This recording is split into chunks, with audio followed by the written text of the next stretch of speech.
Hello and welcome to Rob from the Internet Talks About Beer, a show where we discuss different styles of beer, beer history, beer flavor profiles. We give shout outs to breweries we think make exceptional beer, and we talk about whatever else comes to mind during the course of the conversation. I'm Rob, and if you appreciate this style of edutainment that I'm doing, I'd appreciate if you would like this video, maybe subscribe to the channel, tell your friends, because we've all got friends that like beer and maybe they want to hear about this stuff. All right, well, let's get started. So today, joining me is a newly acquired internet friend discovered on Mastodon since I've started moving a lot of my online presence over there. This is Steve. Steve, if you would, tell me a little bit about yourself, how you got into beer, and what you do when you're not talking to people like me about beer. Well, the last one's easy. I'm always doing this. So, yeah, I got into beer when I was 14. Probably got into beer when I was 14 because there's a lovely little grey area in English law. You can't give somebody beer if they're under 18. You can't buy it if you're under 18, but if you make it yourself, you're not breaking the law. So I started then. I bought my dad a homebrew kit for his birthday out of my pocket money, and he never used it, so I used it and got on absolutely fabulous. It was absolutely disgusting. Couldn't stand it. It was horrendous, but I was 14 and it was free. And then it's kind of grown from that. I started working in bars when I was 18, and I now own my own brewery and tap. So yeah, it's kind of grown. I've done a few other jobs along the way, but I've also kind of fallen into the whole beer history thing. There's so much about beer history we don't know, and a lot of that is not about this is the brewing record. That it's also sort of like the social aspect that surrounded it all. So that's kind of what I sort of specialize in.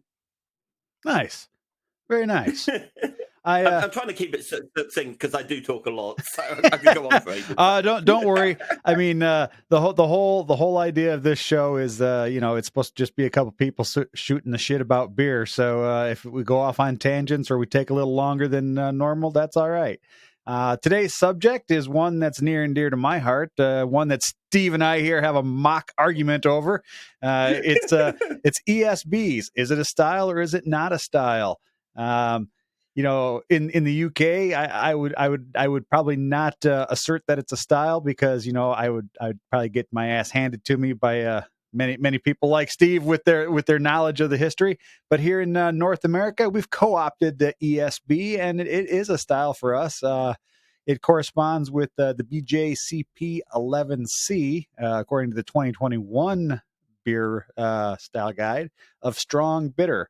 So, Steve, tell me your thoughts on ESBs and what one are you drinking right now? Right, first of all, I'm drinking a beer that isn't listed as an ESB because it gets a bit legal over here. Right, because it's trademarked. The trademark for ESB.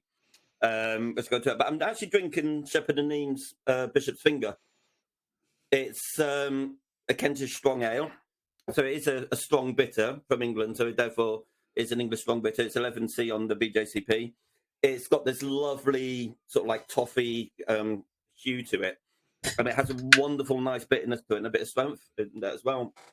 But sort of like on the history of ESB and why it's not a style. It's a style in the same way that it's kind of been opted in the same way that Hoover has been co-opted for vacuum cleaners and Jeep for off-road vehicles. Right. ESB has been co-opted for this thing. And it is over here at the same amount, really, these days. I mean, I've got two other beers that I'll be opening that actually have ESB on the label, but technically Fuller's Brewery, now part of Asahi, owned a trademark for ESB, and they have taken people to court over the use of it before. But one of which was in 2002, which is a really good one because somebody took them to court to have their trademark rescinded, saying it was too generic because the words extra, special, and bitter. And even though at the time when they got the trademark in 1988, nobody else was using those three letters to denote a beer, so they got it and it's fine and they could keep it. But the judge did turn around and say, right, yeah, it is very specific to that style of bitter, so anyone can use it for their lagers and their stouts and that now. So you can do yourself a pastry stout and call it ESB, and Fuller's haven't got a legal leg to stand on. It'd be hilarious in a way. So as long as you don't make an ESB, and you can call it ESB. They've given up on that whole thing now. I think they like the publicity for it all. They're much more of a chilled company in the last sort of like 10 to 15 years than they used to be back in the 80s and the 90s. And So it's nice. We're starting to see them coming in, but the extra special bitter is special. Just was another word for strong. right. Extra special, and extra was another word for strong. The strong bitter is just the top end of the bitter range. We had three. We had bitter, premium, best bitter, and premium bitter. So the bitters went up to about 4.1. Best bitter was from about 4.2 up to about 4.8, and then premium bitters went up from about 4.9 to about 5.96%, and then you got into strong ales or barley wines into territory after that. So generally, the category now refers to quite a wide range of beers, usually sort of like copper coloured, definite use of English hops, and that for that bitterness to them, and not really much in the way of hop aroma, just mostly malty aromas to it. So as far as I'm concerned, if it fits, it is. So Yeah. Yeah. So I am drinking one from a local brewery to me. This is from Clifford Brewing in Hamilton, Ontario. It's called Dark Streets of London, ESB. And it is a lovely color. I mean, it is this coppery, that's you know. very similar, isn't it? Yeah. Yeah. I think yours is slightly darker, even though I've got my light shining directly onto mine. Yeah. It's this is one of my favorites. I tend to, but when I buy this one, when they have it in the rotation, which now it's regular. It used to be a seasonal. Now it's a regular beer for them. I'd buy it by the flat because it's so good, and it was only here for a limited time most of the time. So it's like, oh, I want to get as much of it as I can. It's fantastic. I mean, it uses they use traditional English ale yeasts, and they use English hops and the whole bit. I mean, it's as close as you're going to get to a proper English bitter on this side of the pond. Mm. It does look very good, and your head retention on that is far better than the one I pulled from the bottle. It does. I'm I've been working in bars since '92, and I'm still shit at pouring beer out of bottles. Just can't do it. Yeah, well, I worked at Cans are even worse. So the last one is going to be hilarious to see exactly how much of that foams over when I go to do it. I'm used to hand pumps. Oh yeah. Keg lines I'm getting used to, but bottles and cans, no. I'm not very good at that.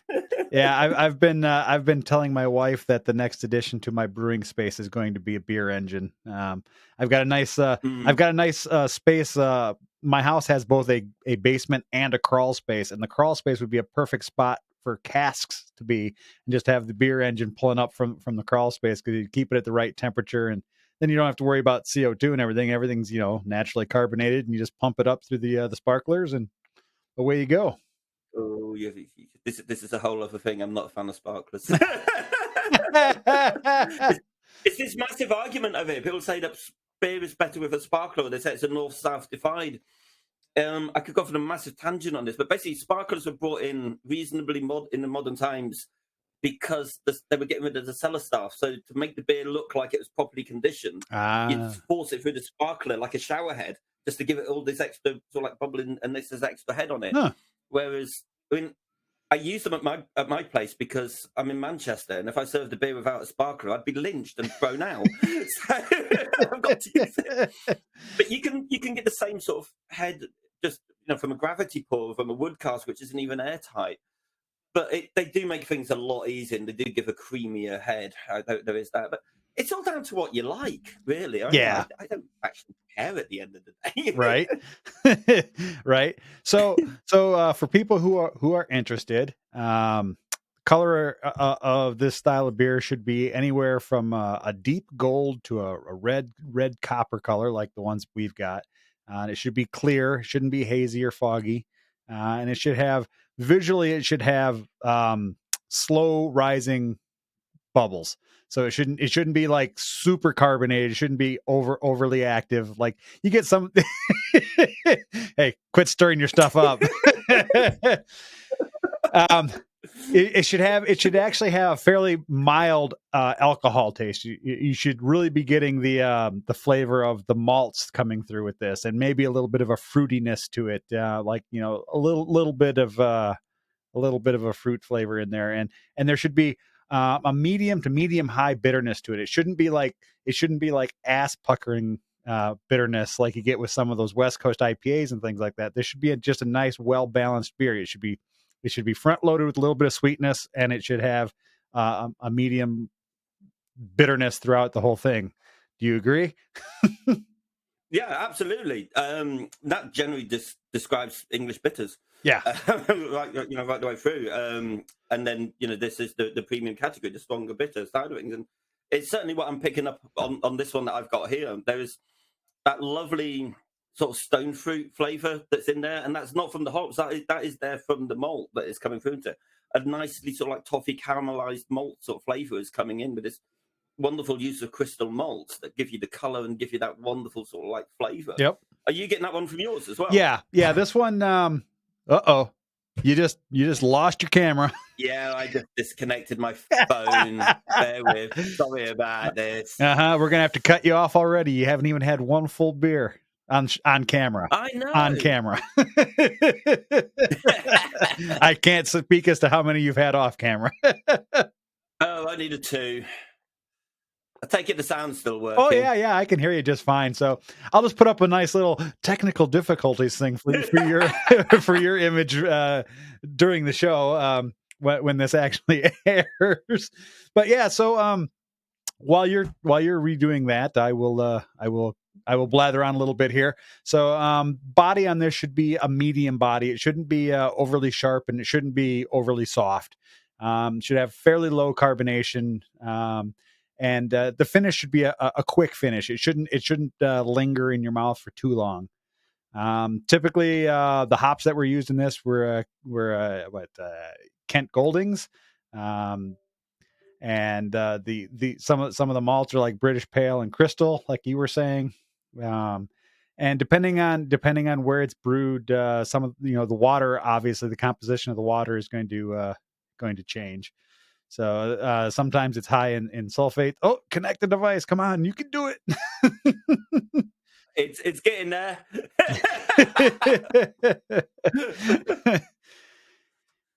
Hey, there he is. He's back. Yeah. So my camera, as I was saying to you off, it's actually my phone hooked in via a USB cable, and I just whacked my beer into it. Yeah.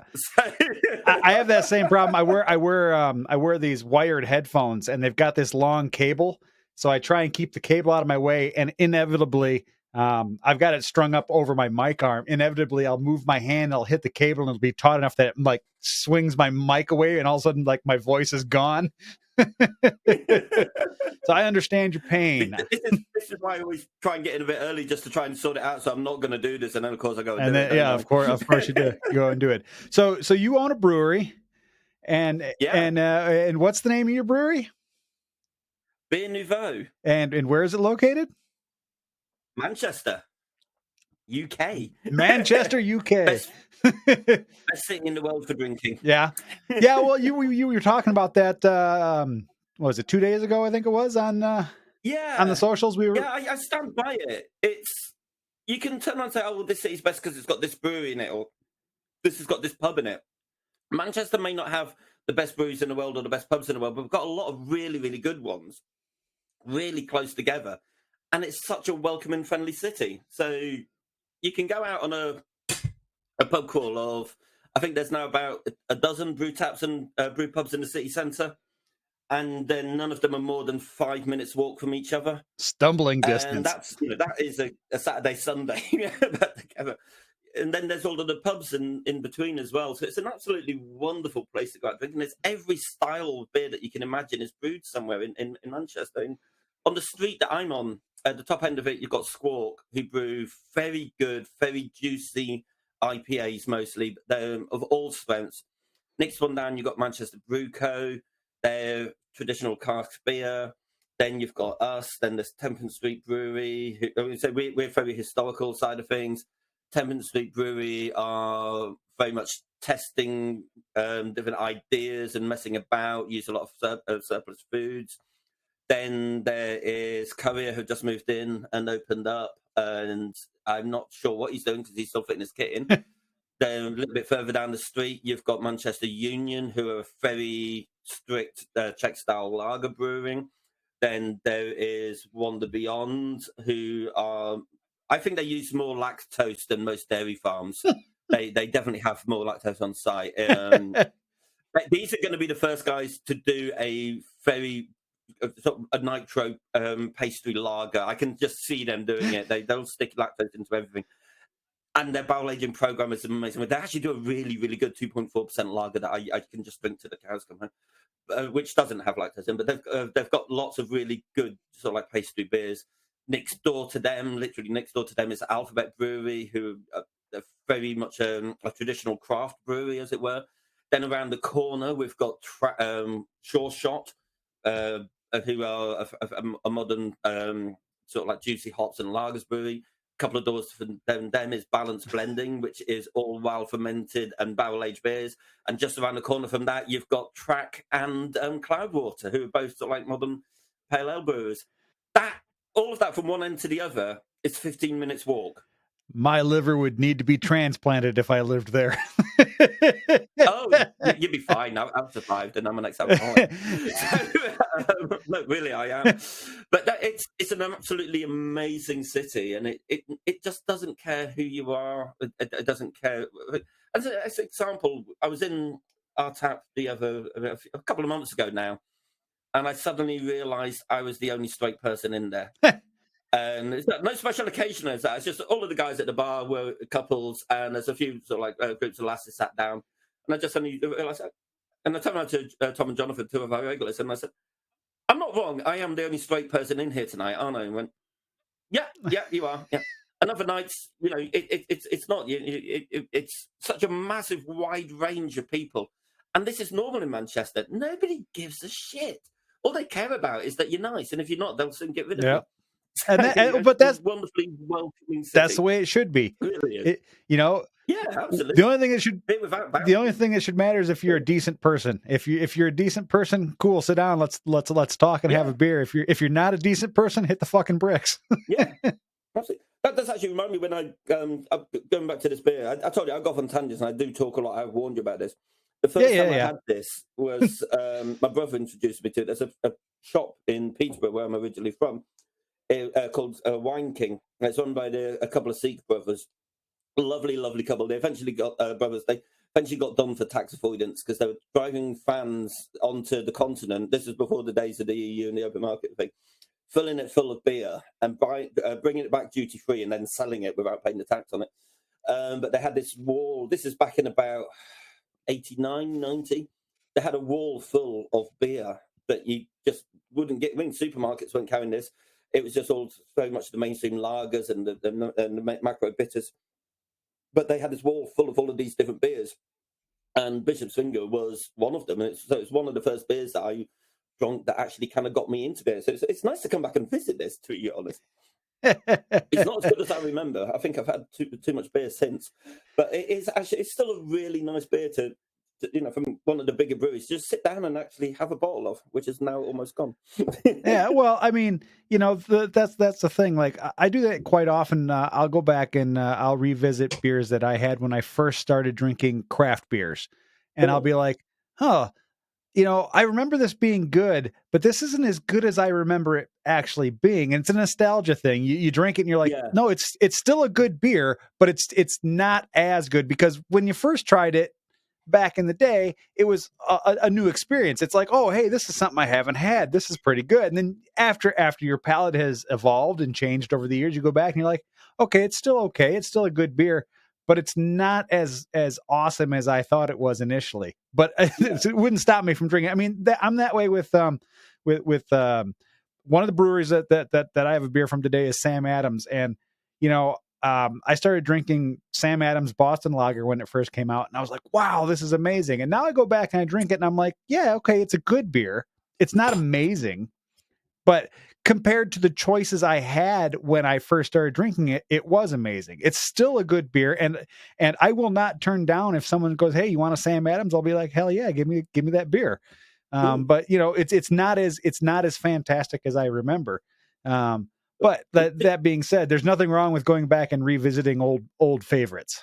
No, there really isn't. And this is one of the reasons I actually went commercial with my brewing, was because I'm that sort of awkward sod that wanted to prove that beer when I was a teenager wasn't just the rose tinted glasses of nostalgia. It was actually as good as I remembered. Because you'd be getting the bottles of it now. It's like, it's not as good as I remember. I'm sure it's not. So I was digging out the recipes from back when I started drinking them in the late 80s, early 90s, and brewing to those, and it's much better. Um, not saying because I was brewing it, but that was on a small kit. But the recipes had changed, and you look at it. It's like a very good example of this now is Bass. So Bass is pale ale. Yep. It's different malt, different yeast, different hops. I think the only thing that's the same is the water, and you've got people And the saying, name. "Oh, Bass is, it's a great traditional beer. It's been around for a couple of 100 years, and there is a national Bass Day, and they celebrate this beer. Great, but don't pretend it's the same beer that it was 20 years ago, 100 years ago. It's completely different. If you still enjoy it, absolutely go for it. Celebrate what it has done for the culture of drinking. Celebrate, well, not all of that, because some of it is really quite dodgy, but celebrate how it has existed, how it survived, and how it does bring so much joy to a lot of people. Yep. But don't pretend it's the same beer, because it's not. Yeah. Now I remember the first time I had Bass. I think I was I was 16 or 17, and in it where I lived, it was 21 was the age of drinking. So shh, don't tell anybody. And I remember it being a decent beer, but I went back and I tried it, several years later, and I've had it a few times since. And you're right, it's just, I mean, it's just a beer. Yeah, To me these it's a days, decent beer, but it's a for me, it's nothing to write home about. yeah, and it's not the same. And I don't know when they changed the recipe. I Pretty much didn't every pay that. couple of years. Yeah, because I remember the flavor of it being when I tried it when I was younger, it was really bready and crackery. You had that kind of Yeah, and the last time I had it, I was like, well, this is more like a Miller Lite or a Budweiser. It's just a lager. It's nothing special anymore. And I feel I kind of feel that way like about a lot of the beers I had when I was younger. It's weird how as you try as your palate expands from trying all these different beers, you go back try these other ones, and it's like, oh yeah, okay, this is just a lager. It's nothing special. Yeah, it's yeah. good, but it's not great. Well, this next beer I've never had before, but I think you have the Hobgoblin Ruby. Yes, Hobgoblin. I John, actually you had a beer over there that I've not had here, and I know the brewer. yeah. Well, you know what's funny is so in Ontario they've got our liquor stores are it's called the LCBO. It's the Liquor Control Board of Ontario, and in the import section, because we're a Commonwealth country over here, we get a lot of English beers. And Mm, Hobgoblin, we get Hobgoblin all the time. It's always in the stores, and so yeah, I've had it, and I it's a good think beer. I think generally I avoid Hobgoblin beers because I'm still pissed off with them. So I've started swearing now. I'm still pissed off with them. They dropped Hobgoblin. The straight Hobgoblin used to be 6.6%, Yep. and then they dropped it down to 5.9. Then they dropped it down to 4.8, and then they put it back up. And as the brewery changed ownership and the company changed, they messed about with the beers a lot. And I still haven't forgiven them for the Hobgoblin not being 6.5%. It used to be an absolutely stunningly good, amazing beer. This does actually remind me more of it, though. It's only 5.2, and it is a lovely sort of like ruby color. I've got a really bright light up here, um, but it's this wonderful sort of like ruby color that is on that. Yeah, you can see. Yeah, I can see. I Much can see darker the than the red. last one. It's more like the first color, the first one that you had. Um, no, almost no hop aroma to it whatsoever. A nice slight light breadiness to it, and this. Oh, what is that flavor that I'm getting? It's almost like bonfire toffee, caramel, lots of that. It's the crystal malt. In fact, I can probably guess which maltings they're using for that, because they all seem to do their crystal malts differently. But that is an absolutely stunningly good beer. I'd be very happy if I'd have made that one. I mean, you can see the color difference. I've still got a little bit of my last one left. So you can see the color difference between the two. Oh yeah, This one yeah. is slightly lighter. Well, This one is slightly darker. Yeah, So it's the first beer you had has more of a coppery color to it. It's yeah, a little more orangey in the red, and the ruby there is mm, just like it's like an auburn color. It's that brownish yeah. red. My second beer is going to be Mm. from Sam Adams. It's their Oh My Darling ESB. I picked this up in when was it? October? I think it was October. I was down in Boston. We were visiting some friends that live in Boston, so we went to the Sam Adams Brewery because yeah, it's kitschy and yeah, it's touristy, but you got to do it. And they had this in their cooler after the tour, so I picked up a 12 pack of it. So this one comes in at 5.2, um, and it's much lighter. This one is like copper colored. That Uh, is much lighter, isn't it? Yeah. yeah, I mean this is more like the color of like an Oktoberfest beer, which I mean honestly I'm okay with that. I like all beer colors. I'm not a beer color bigot. But this is it. It's, if we go back to the ESB and it being a premium bitter, we did have paler ones. We did have them some sort of like the sort of like a dark pale, a light orange sort of color. They did start out like that, and they went through to almost stout, dark black. I mean, Yep, stout itself isn't a type of beer. It's a variation of a style. It it's just a basically makes variation of thicker a body. porter. Yeah, Well, no, porter was the style. Stout was a variation of it because you used to get yeah, stout pales as well. Stout just meant thicker bodied. right. Well, Extra meant stronger. So you yep, used to get extra stout porter, which got dropped down to eventually to stout porter and then just the stout. So yep, Guinness, when you see Guinness extra stout porter or Guinness extra stout, that's kind of what it was to start with. And they yep. just kind of dropped all of these out when they started putting the ABV on the label and thought, well, people can read it. We don't need to put extra onto that. So, Yeah, I did one of my earlier episodes. I think it was my first season. I did on the history of the word stout because we were talking about stout beers, and yeah, it was like um, at one point you could get a stout bitter because it yeah, literally just meant strong. It was a stronger beer. thicker bodied. But well, the articles that I read several different articles on it, and they all said it was higher alcohol content is when they started using the word stout. Generally higher alcohol content, but always a heavier body. Sometimes the stouts are actually lower strength than the standard beers. But so 99 out of 100 it was stronger. But to denote stronger, it was either extra or special, Right. which brings us straight back to extra special bitters. Right. So this one really has like no aroma whatsoever. It's I don't know, it might be just because it's been in my cooler for a little over a month. Maybe it's losing some of its potency. It's got decent flavor though. It's got that kind of toffee caramel flavor to it. Little bit of this one. This one's actually a lot more mild in terms of bitterness than the first one I had. This one's more. This one's like a medium low bitterness on it, which I understand because Sam Adams is trying to appeal to a wider audience than a craft brewery is. Mm. So they try to make things a little closer to what the mass market is going to want. So it's still decent. I wouldn't refuse it if it was given to me. Obviously, I didn't because I bought some of it, and this was actually the last one I have left. I was saving it for this show. I saw it the other day and I was like, "Oh man, I should drink that." I'm like, "No, no, I gotta save it. I gotta save that one." Well, this is so on the bitterness side of things. It's your English bitters were bitter, but they're nowhere near as bitter as some of the modern American hot beers that we've got. Because you've got to remember the alpha acids in things like Goldings and Fuggles and this. They're only in the fours, fives, sixes, and maybe up to about eight. Whereas your modern American hops, they're into the 18, 19s, into the 20s. Right. There's a lot more acid being added to modern IPAs than there were previously to the English bitters. So even though we're calling them bitter, it's only by historical standards that they were bitter. Right. By modern ones, they really aren't. Yeah. Well, So I was yeah, I was having this conversation with a friend not too long ago, and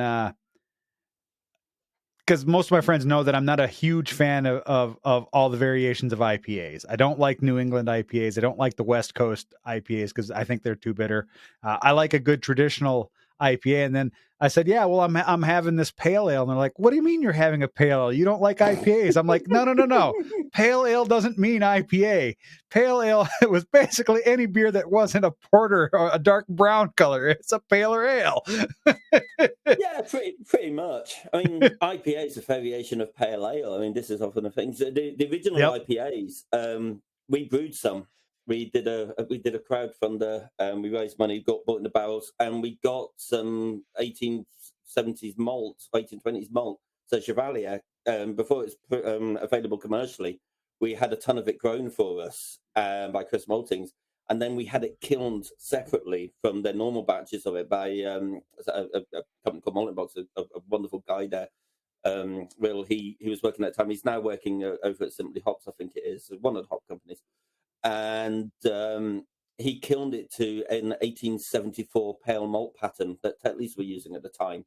So we had the grain that they were using kilned in the way that they were kilning it at the time, and we brewed an IPA from that, put it into wood barrels that they're previously whiskey barrels, but steam clean them out, get rid of any residuals or like spirits from them. And so primary fermentation was in our old-fashioned open-top fermenters. Then they went into the barrels on Brett, and they were in the barrels for 18 months. And we've Wow. learned a huge amount from this that is changing what was accepted as the beer's history or brewing history when we did this. And your original IPAs were pretty much that color. They Yeah. were this wonderful. Actually, they were darker than that. They were somewhere in the cross between the two that I'm drinking at the moment. And one thing that we kind of really picked up on it, which hadn't been picked up before, is whenever people are discussing about Bretted beers, they're talking about things like horse blanket and this straw flavour and that. But this is actually the esters that the Brett produces during fermentation, in the same way that lager yeast produce their sulfur notes and the ale yeast produce this bready notes. You give it then time to clean up afterwards, and ale yeast will clean up those bready notes in a couple of days, maybe a week. Lager will take 6 to 8 weeks to clean up all of that eggy, farty, sort of like sulfuriness. Brett takes about a year. So anywhere between 9 months and a year to clean up. And once that's cleaned up, all of those wet horse blankets or, wet dog horse blankets, all of that's gone. And what you've got instead is this wonderful, soft, fresh leather sort of thing. Like, you can occasionally, you'll go to a certain sort of shoe shop and you'll see somebody in there sniffing the inside of shoes, getting their fix for their fetish. That is exactly what it smells like, and you can see why people can get that real fetish for that. It's this wonderful fresh leather sort of aroma to it.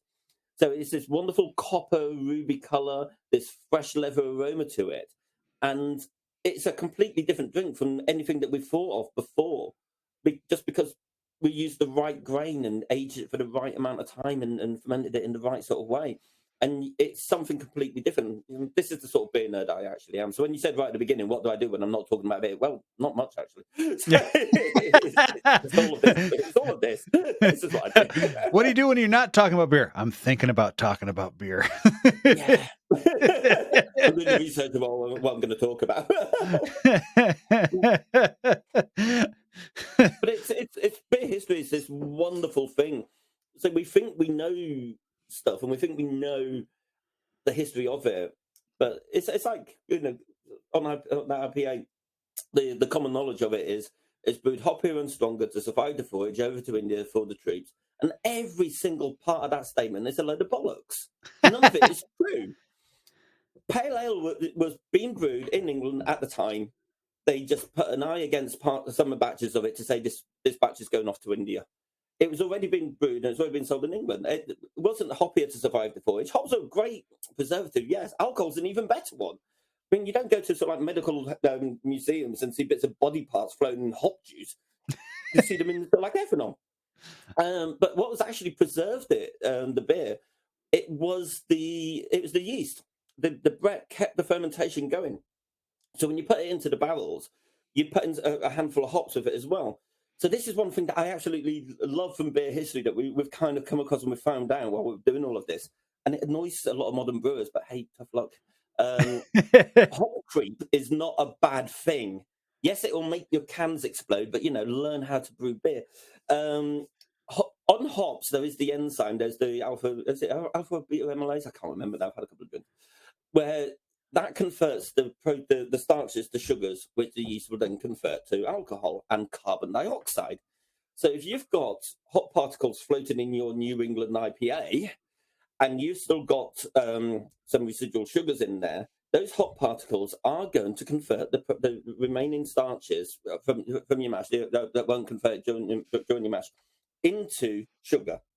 Any residual yeast that you have, which you're going to have unless you tightly filter, which you're not going to do in New England IPA, or you pasteurize, that yeast will start converting those sugars into alcohol and CO2, and your cans go boom. Bad for cans, but for wooden casks or wooden barrels that they used to put into ships, you put the hops into it deliberately to keep these starches converting to sugars, to feed the Brett, to keep the Brett alive and converting, producing the CO2, to constantly keep the pressure up in the barrels on the ship. So it wasn't the case that the beer was, was being preserved to then survive the voyage. It was still fermenting during the voyage, and the motion of the ship kept the barrels going, kept the barrels moving about, which kept agitating the yeast, which made sure that this all actually happened. So when they turned up in India, because the first 12 months after the beer was brewed and when it went in barrels, it sat in the yard at the brewery. So it was only like another 6 months that it was on the boat. But during those 6 months, they made sure that the yeast had its time to clean up and get itself sorted out, get rid of all of those horse-bunking flavors. We turned up at India, having just finished fermenting, ready to then package. So, it took a couple of 100 years ago, we could get the beer halfway around the planet ready to drink. These days, some breweries will tell you you've got to turn up with a cold box, otherwise they're not going to sell you the beer because it's cold chain all the way to your glass at home. So, drink fresh. We can't get beer to the other side of the city because, oh no. Just learn what you're doing, learn the ingredients, learn your supply chain. I did warn you, I talk and I rant. Oh, yeah, no. And the last part on the IPA thing is it wasn't for the troops, it was for the officers and the staff of the East India Company. So the whole history of IPA it's just a load of bollocks. It really was, but it's a nice tale. It's a lovely sort of like spiel to it. And it's this kind of, I can't remember how I got onto all of this. Oh, yeah, I do. But it's this kind of thing that we kind of, at my place, I kind of look into it. I kind of want to not disprove history, but prove it right or prove it wrong. So just find out, is this actually what it was? And so we've gone on about the bitterness in the beer. And generally, hops were used in a much different way historically. So even when the stronger bitters were coming out, so into like the early mid 1900s, they were using a lot more hops. English hops have a much lower amount of alpha acids to them. So they used a lot more of them. Now, what that meant, so in modern brewing, I'm going to try and describe that. You'd have a small amount of hops on the top of your wort, and as it boils, it rolls it all over, and all of the oils disappear off into the ether. Historically, you'd have a lot more hops, and as the rolling ball went there, it went there, but it couldn't get out. So the oils didn't evaporate off; they came back into the wort and isomerized within the wort, which gave it a much more stable aroma. So you can open up if you brew a green beer and you brew it in that green hops, you do it in that way. You can open up a beer a year later and it still smells aroma-wise as though it was brewed a couple of weeks ago. These are all brewing techniques that we've completely lost because we've gone for much quicker beer, much more sort of like space saving when we're doing it. But we're kind of losing a little bit of, not so much the history of it, but the stability and totally different flavors and that. So yeah, it's very interesting. And yeah, I went off on a tangent, didn't I? No, that's fine. I love this stuff. And having someone like you who has this breadth of knowledge on it helps me out as a brewer, because I brew. I have a one barrel brewing system in my garage, and I brew beer and hearing in your garage. Yeah, you got one barrel kit. Yeah, that's what we use. That's our main kit at the brewery. That's what we use to supply our bar. So when my wife and I bought this house 5 years ago, it didn't have a garage.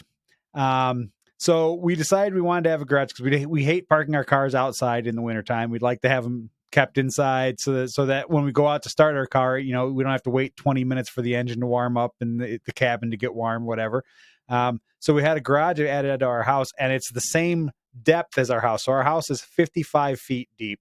Our garage is 55 feet deep, and it's 2.5 cars wide. So it's like 22 feet wide.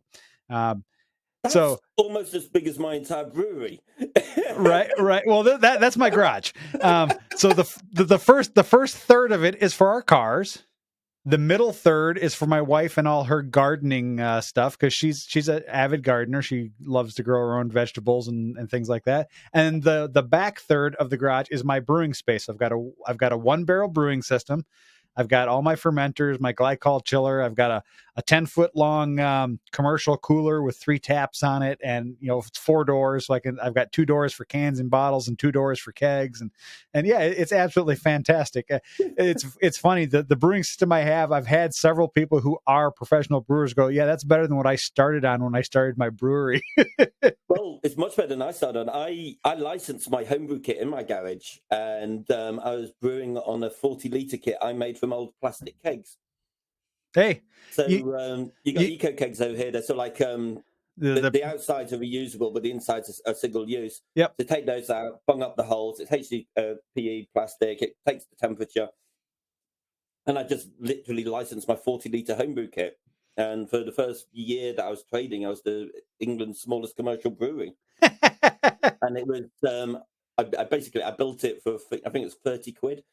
Nothing wrong with And that. then, yeah, it was great fun, to be quite honest. When I went commercial, I did tidy up a little bit and got a few other things. I think I spent about 350 quid getting it, so it was technically, it would pass the inspection as a commercial kitchen, which you have to be if you're running a brewery over it. Right. But yeah, it was all botched together out of bits and pieces. So yeah, your homebrew setup is about the size of as my brewery, and we've got for the overall thing, we've got the bar in the first third of it. We've got some 25-liter brew kits that we hire out for experience days in the middle part of it, and then we've got the 6-barrel and the 1-barrel down at the last third of it. But we don't use the 6-barrel anymore. In fact, I'm currently selling it.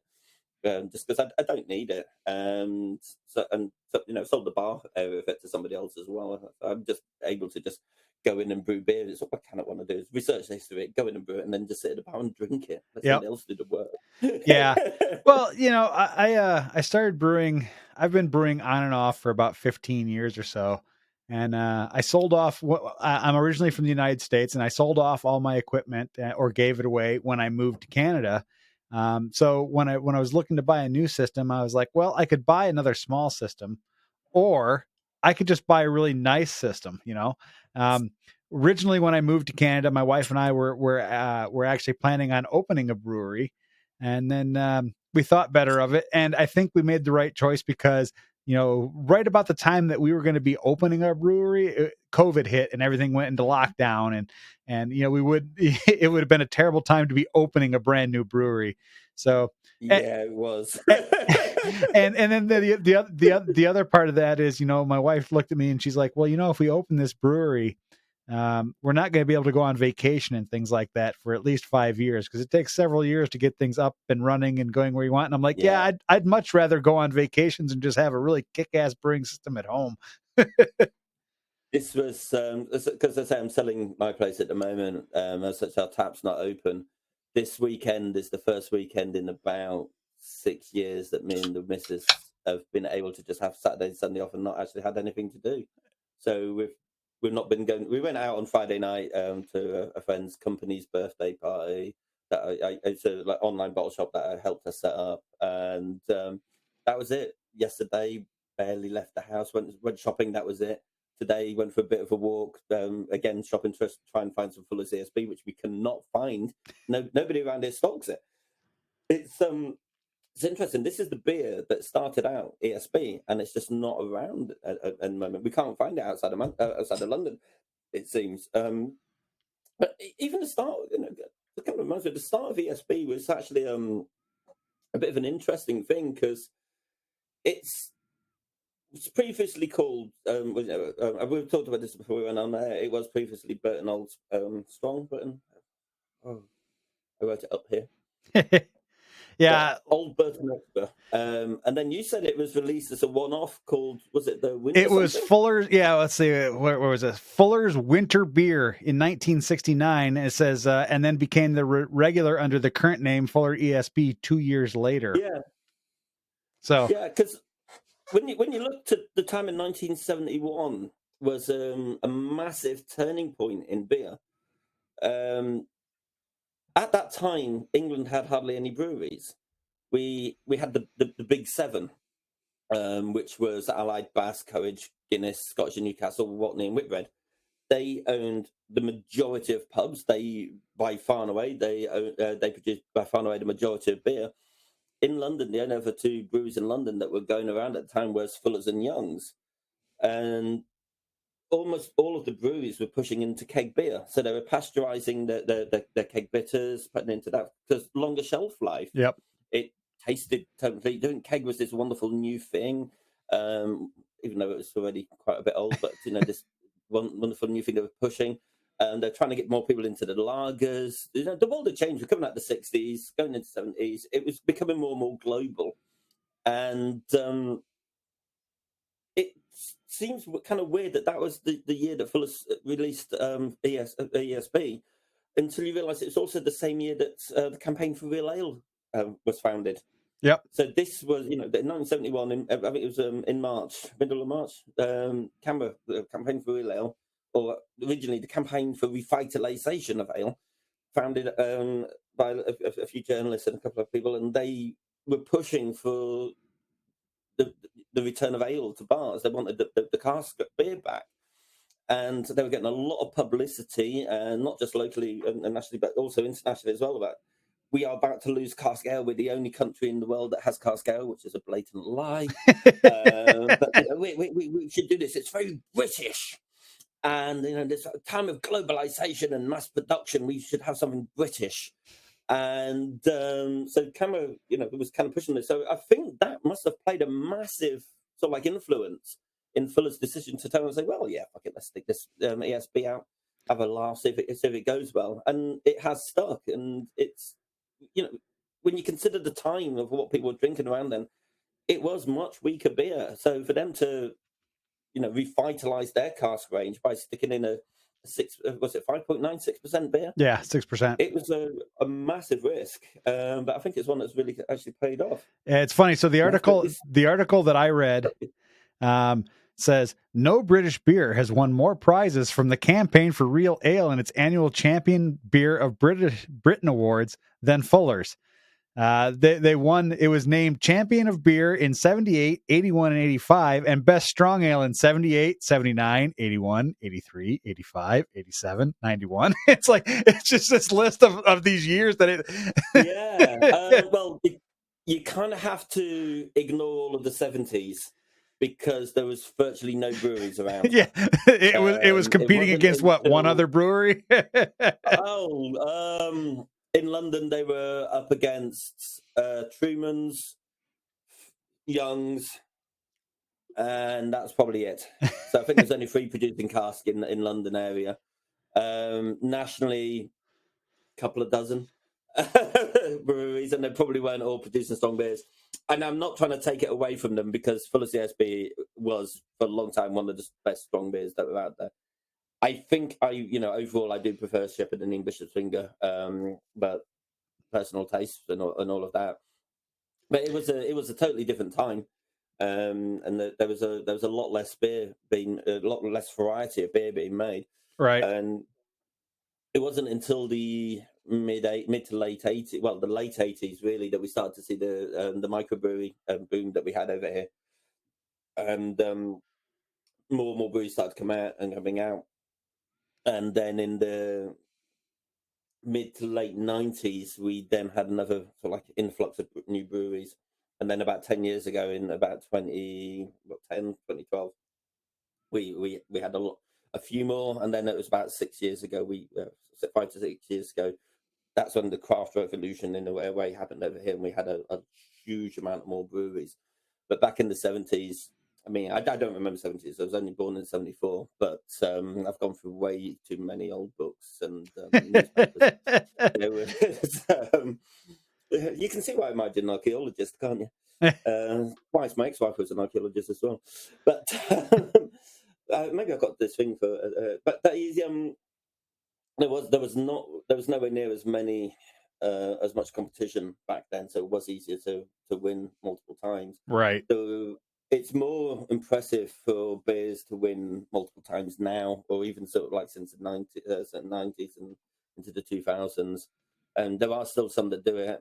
There's some beers that win that you're wondering how the hell have they done that. And I'm not naming any particular brewery or beer, but when the beer turned up at the Great British Beer Festival, where they do the final judging, the casks were labelled up Great British Beer Festival only. And when they looked into it, it turned out they'd brewed a separate batch of it on the small batch kit, on the Of bulk kit, course. so that they could really do it much better and much nicer. And it wasn't the same beer; it wasn't even the same recipe that went out to the pubs. They still got the award, but yeah, it's awards are very. I mean, I'm not saying this because I've never won one. They're very tricky. They're very much a personal few.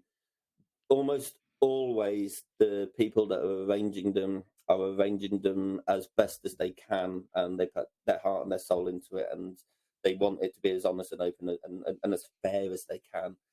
But almost always, it's personal feud that comes into it, and your personal Yeah. preferences. I mean, you said before you don't like the bitter IPAs. So if you were to be sitting down and judging the West Coast beers, Yeah, I'd be you marking them probably wouldn't lower. like any of them. But if you were judging so like the best in show, and one of them was at West Coast, you're likely to mark it lower than you would have something like an ESB that you do like. You are So correct. there's very few people that drink every single style of beer and can judge them and sort of like dispassionately. So I've never really cared about awards. I don't know. Yeah. All I know is that people like my beer, and I'm happy with that. Some people don't like it. I don't care. Yeah, That's I all mean, absolutely fine. speaking of beers, I'm on to my third beer. Fair. This one is Dragon Slayer. So this was a collaborative beer from let me move back there. Spearhead Brewing in they are in Kingston, Ontario, which is about 3.5 hours north of me. This is a collaboration with a local uh, guy who does writing on beer. He's a beer journalist. His name is Jordan St. John, and the recipe he worked with, I believe he told me he worked with somebody from Fuller's who used to work there to come up with this recipe to brew it, so it was as close to a traditional Fuller's ESB as Mm. possible. And this one is fantastic. It was a small batch run. I had to save one off for this. I bought a 12 pack, and I literally this is the last of the 12, and I just got it like a week and a half ago. But it's got a fantastic copper color. Hold it Yeah. up here. And it's got nice bubbles on it. The head has gone down. I poured it like, I don't know, like 3 or 4 minutes ago. The head's gone down, but there's still a little bit of head left on it. Um, and it's got a wonderful like toffee and caramel, like that kind of burnt caramel aroma to it, which is amazing. And this one, going from my past experience, the last few days drinking this one, basically one can every day, it's got a really nice medium high bitterness to it. So it kicks in about halfway through your sip. You start getting that bitterness, and it just kind of goes all the way to the end, and it's absolutely fantastic. I mean, this is of the three, this one is probably the closest to an actual Fuller's ESB that you're going to find. Well, I'm on my third. It's this is from a small Manchester brewery, although they're about to desert us and move out to Stockport, which people from Stockport say it's not Manchester, it's Stockport. Having moved up here from somewhere completely else, it's Manchester. Yeah. It's just, it's a suburb of Manchester now. Yes, it's big enough to be its own city, but it's a suburb of Manchester. This is Runaway's ESB. Now, Mark, who runs Runaway, is one of the nicest guys in brewing. He's a lovely, lovely chap. This is 5.8, and it's also incredibly badly poured. So you can see. Runaway are very unusual in the craft beer world. They are definitely a craft brewery, but they also bottle condition. They don't can. Their beers go out in keg or bottle. The kegs are keg conditioned, so they use key keg, and it's probably keg conditioned. The bottles are bottle conditioned. It is active yeast in there. So they are very traditional, but also very, very craft. So please ignore the yeast sediment I poured into that. Please ignore the haze in this beer. Yes. Yeah, it's.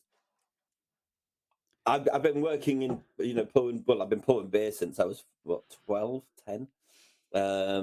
I started drinking early, but as in age 10, not 10 this morning. But or possibly that as well.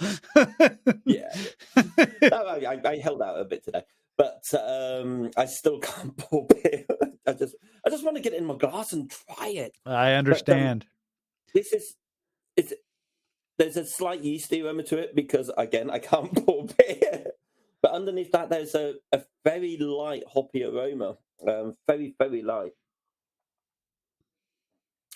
There's an initial bitterness, and it does taste like it is old school English hops. I think I'm going to go out on a limb and say I can taste Goldings, and Mark will probably watch this and say, no, you can't. I didn't use It's this Goldings. wonderful old school English vegetal bitterness that you only really get from English hops. Yeah. And this is where I was going to say, we don't use English hops. But it tastes like it. It looks like an ESB. It tastes like an ESB. And it drinks like one. I think this is one thing I really like about an ESB, or a premium bitter, if we're widening into styles.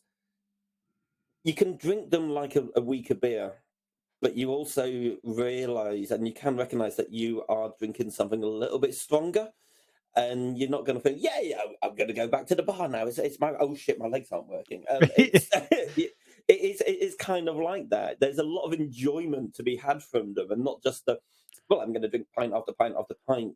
You kind of have to treat it with a little bit of respect, but you don't realise that until you suddenly find that your legs don't work. Yeah, I call those sit down beers because you're sitting there and you drink it and you stand up. You're like, nope, I got to sit back down. Yeah, yeah. It used to be worse because when I first started drinking, sort of like with mates in pubs, this was in the microbrewery revival or boom in England. And this is in the late 80s, early 90s. I mean, okay, I didn't turn 18 till 92. But so let's say in early 92. Yeah. For legal reasons, it was 92.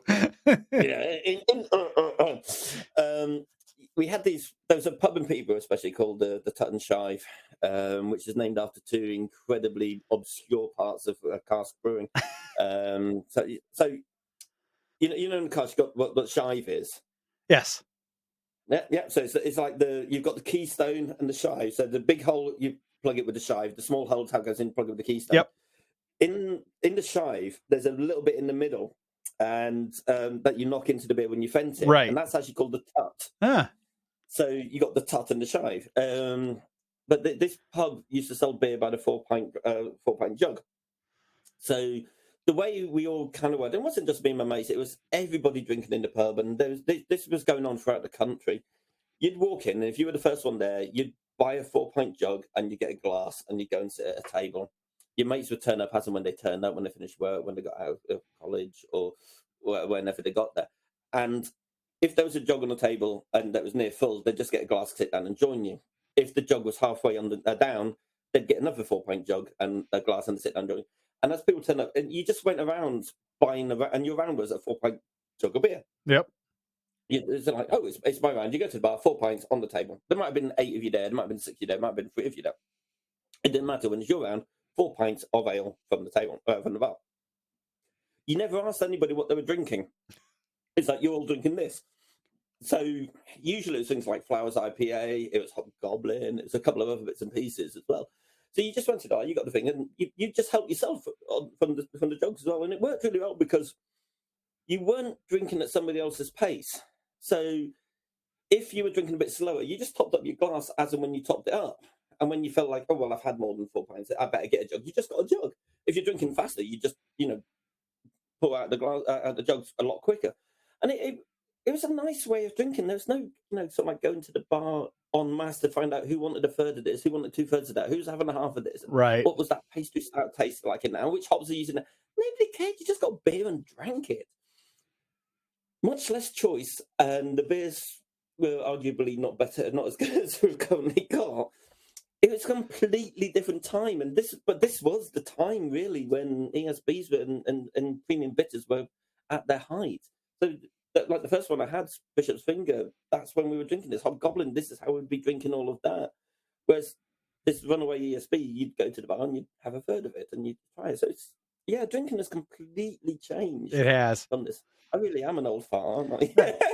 I? That's okay. You can console yourself by knowing that you're still younger than I am. Yeah, there is that. You can still run further than I can, though. So for people who might be interested, let's get. I'll get a couple more little interesting facts here. The proper glassware for an English style pale ale and bitter is technically the Nonic pint here, like I've got. It's got the nice little bubble here in it.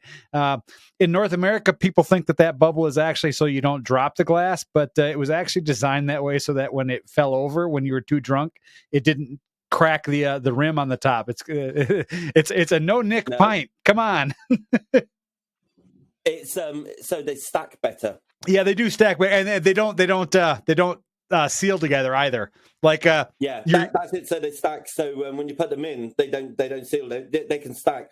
So prior to the Nonics coming in, when you stack all the glasses up, you'd be walking around, and then you'd have to kind of break them apart, and it didn't work. Yeah, the shaker pints. The Nonics were brilliant when they came in. Yep. But they didn't come in till quite late. The traditional glass for an ESB is a mug. Tankard. Yeah, is a standard tankard mug. Yep.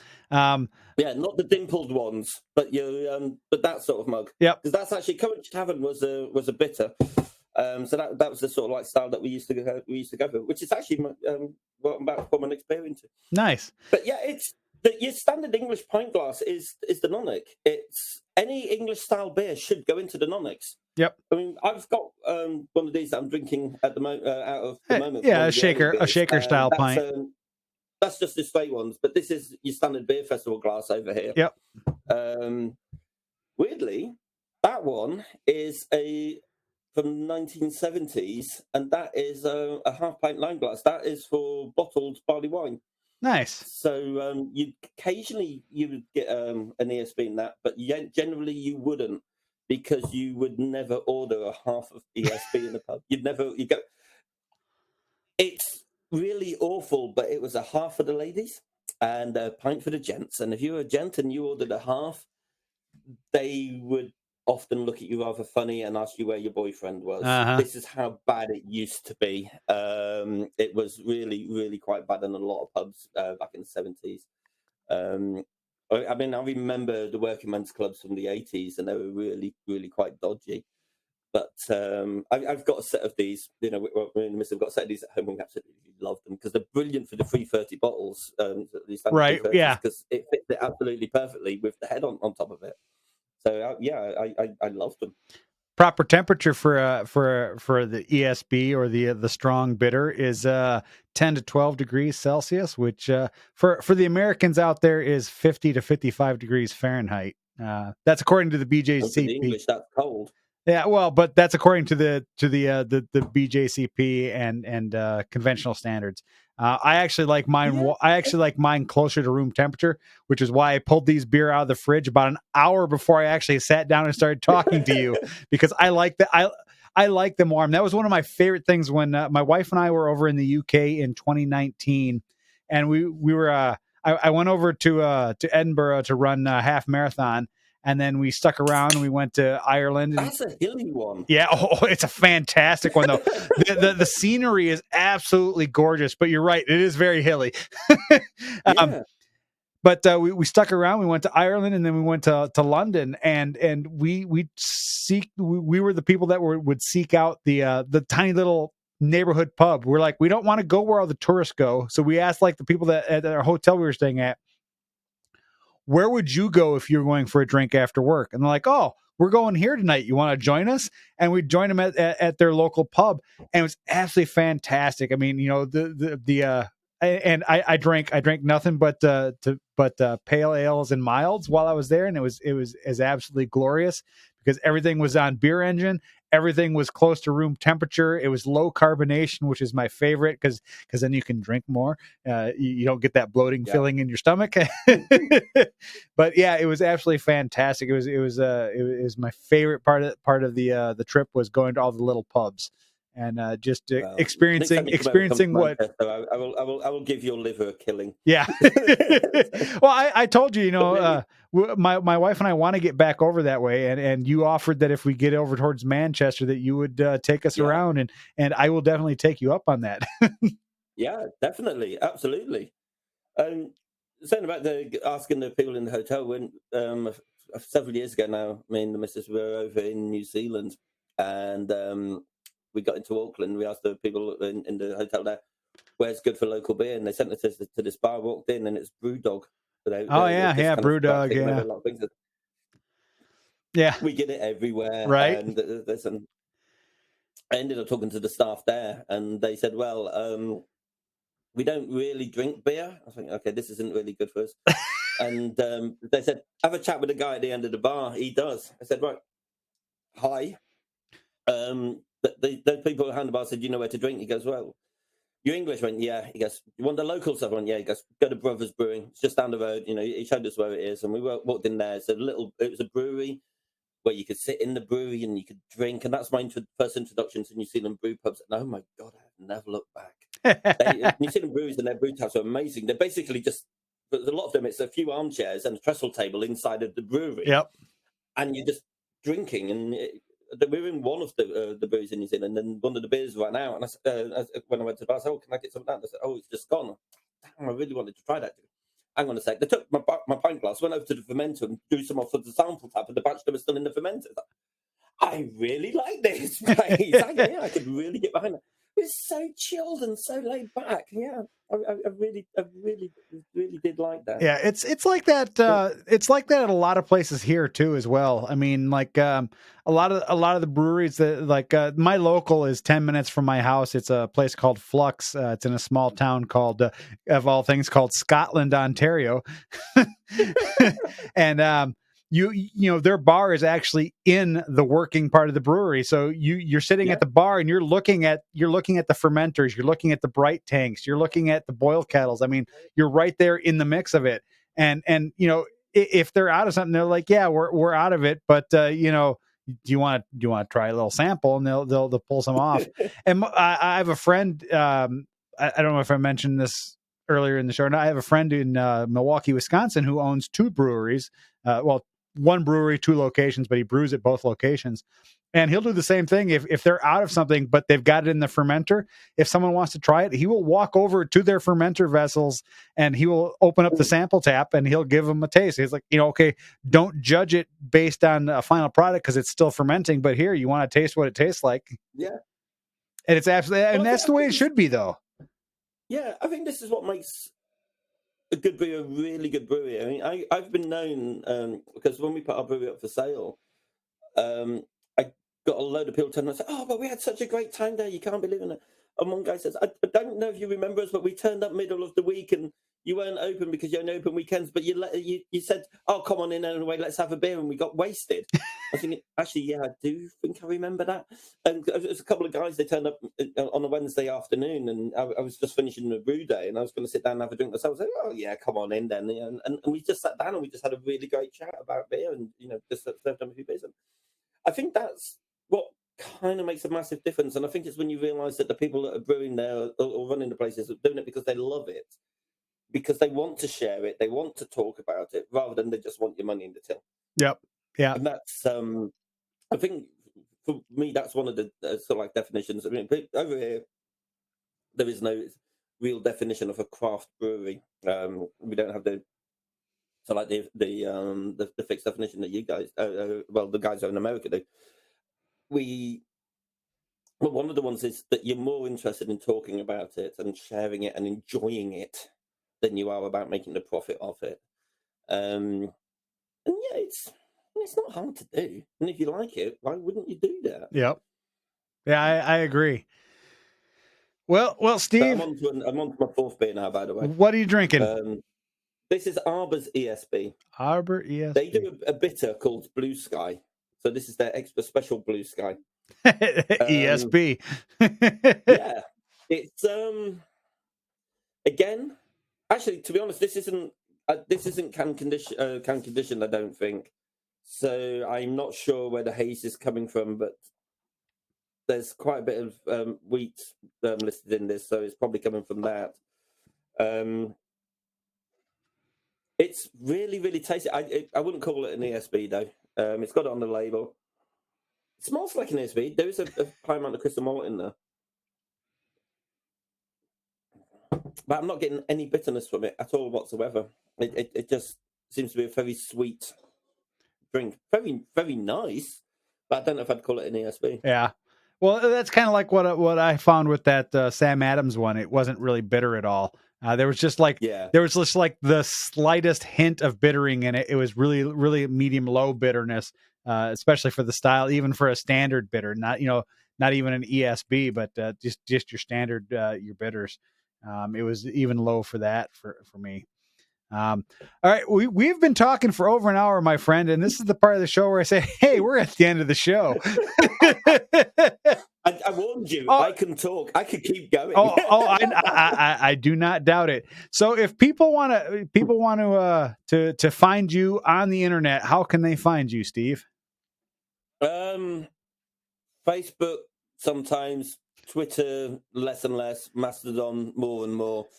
I don't do Instagram. I can't understand it. It's just People say, photos, "Oh, but man. it's so easy." No, it may be easy if you're still at college or younger. I haven't a clue how that works. That was my first swear of the night. I don't understand how Instagram works. People say, "Oh, but you're on it." No, I'm not. "Oh, but I sent you a message through it." Yes, and I picked it up on Facebook because it's owned by Facebook. Yeah, because it's the same It's company. generally Twitter and Mastodon. In fact, using Twitter less and less. Yeah, me too. Since I moved on to the Mastodon, well, because we're both on the same Mastodon.beer, Yep. the conversations that you have, the engagement there, it's much more talking about things rather than sort of like being shown. It's sort of like, "Oh, there's this, you got to see this, you got to see that," and all of the adverts aren't there as well. Right. So I'm getting more and more onto Mastodon. I'm on social media just as Beer Nouveau. There you go. Don't pick up on Mrs. Beer Nouveau. That's my wife. And you talk to her about beer, and she'll just look at you blankly. She'll just send you a wide-eyed smiley back. Yeah, so it's my show as well. But I do engage, and I do talk quite a lot. As He does. people may have been picking up. Yeah. And it's I when I do these sorts of things, I use this sort of like the standard classic. I've got the face for radio, and I've got the voice for mime. I do have a list. I do have quite sort of like a high pitched voice. I do have a smile that American dentist uses the before photo. So it's well, that's like your classic British smile, right? well, it's not. It's kind of disturbingly not. In the same way that not all Americans drink Bud Light and think it's really strong. It's but there's a large Canadians contingent just that wander do. around with ice hockey sort of like sticks all the time, and in the ice skates, it's one of these things that maybe 30, 40 years ago it might have been true, but it's not these days. No, it's an outdated stereotype, but it's still funny to call you on it. God, yeah, and it used to be true, but people these days are just so focused on how they look. It's unbelievably annoying. They're so banal about it all as well. But it's good fun. But no, I'd like to keep those stereotypes alive. So you said you're selling the brewery, but so it's no longer open. You're not open to the public at this time. The new owner takes over in January, and they'll keep the tap open. And will it still be called Beer Nouveau? No, they keep it. It's a very strange situation because technically the brewery as I brew beer, the brand of Beer Nouveau is in a place called the Temperance Street Brewery, which I also own. But I own with somebody else, but I bought him out recently. But I'm selling the Temperance Street Brewery to these people, so I'm keeping Beer Nouveau. So they're going to run it as a 10th Street brewery. And this is really quite cool. They're commissioning people to come in and brew. So whether it's somebody like myself who will go in and brew the Beer Nouveau branded beers, there's all the historical and heritage stuff, or it's somebody like Alex or Andrew, who are the other two people at 10th Street, they'll go in and they'll brew the more modern style of beers. Or whether it's a John and Winston who are trying to set up their own brewery, they can go in and they can hire a kit. And so they're basically commissioning people who are looking to go commercial, people who are sort of like commercial brewers, or people that work at big breweries, but they don't get to brew modern style beers or the beers that they want to do because the larger breweries over here, you're looking at 20, 40 barrel, whereas on a 1 barrel kit, there's a lot less risk. Yeah. So if you've got this idea of a beer that you think, yeah, this is going to work really well, they'll commission you to go in, you brew it on that, they'll sell it over the bar. And there's a lot less risk involved in it. So the people that are taking on, they're not actually looking to do much in the way of brewing themselves. They're looking to get lots of other people to come in and brew it. So you'd be able to go in there and pretty much every beer that's on sale at the time will be brewed by a different brewer or a different sort of like brewing company, as it were, to just keep it all totally fresh, keep it all sort of like modern, trying out new styles, new ideas, and then me doing all this stuff from the 1800s. Excellent. Because everybody likes a bitter. I mean, if you don't like bitter, you don't like beer. Is my statement. So, oh yeah, all this New England IPA stuff. It's just for people that grew up on alcopops. it really is. New England IPA is just hazy, hard seltzer. Excellent, my friend. Well, and I do drink a lot of it. You like the fruity seltzer. I gotcha. Oh, I drink pretty much anything with the three magic ingredients of A, B, and V. Mm-hmm. and if it has that extra special magic ingredient of free. Oh God! Oh yeah, absolutely. Yeah, I love that one. All right. Well, until next time, I'm Rob from the internet. Cheers, my friend. Cheers.